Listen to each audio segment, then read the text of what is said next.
Iqiniso ukuthi kubuhlungu bafowethu. Kubuhlungu kakhulu kulimalekile futhi ayi ubuhlungu engicabanga ukuthi ngibhekene nabo, ubuhlungu enginesiqiniseko sokuthi ubuhlungu engibushera nabafowethu abahlukahlukene endimeni yenkondlo. Ubuhlungu engicabanga ukuthi mhlambe sibuzwa sonke futhi ngendlela efanayo, and nginesiqiniseko sokuthi futhi uScelo naye deep down ubazi ukuthi njengoba bephila nathi ngale ndlela ubenzelani.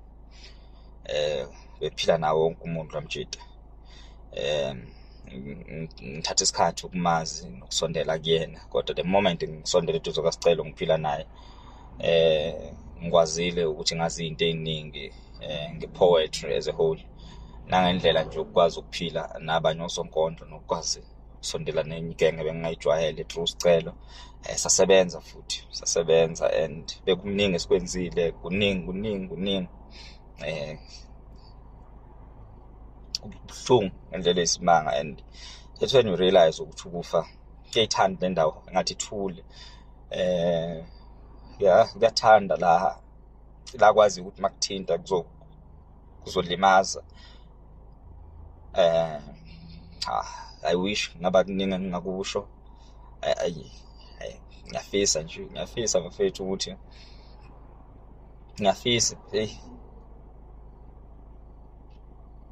ngiyafisa mhlawumbe ukuthi sometimes ngosiphila lapha emhlabeni engathi singaxoxa zonke iy'nsuku, like sikhulume, yabo, sibe nento engathi singahlezi sikhumbuzanayo ukuthi njengoba siphila lapha emhlabeni asinaso isikhathi eside.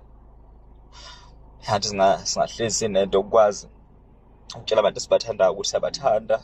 Akungazi kanjani. I know it's not possible. It's not possible, but I wish ngazi ukuthi ngayinto eziyi-practice cause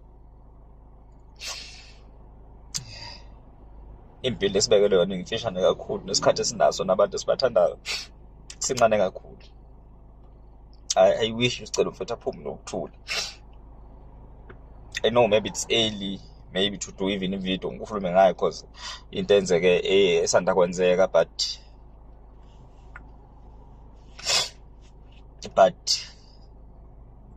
asikho isikhathi esi-right sokukhala. Since nje ngizwe lolu daba ngiyakhala, and bengitshela noma ngenza le video ngizobe sengiyi-right, but fethu kulungile nje.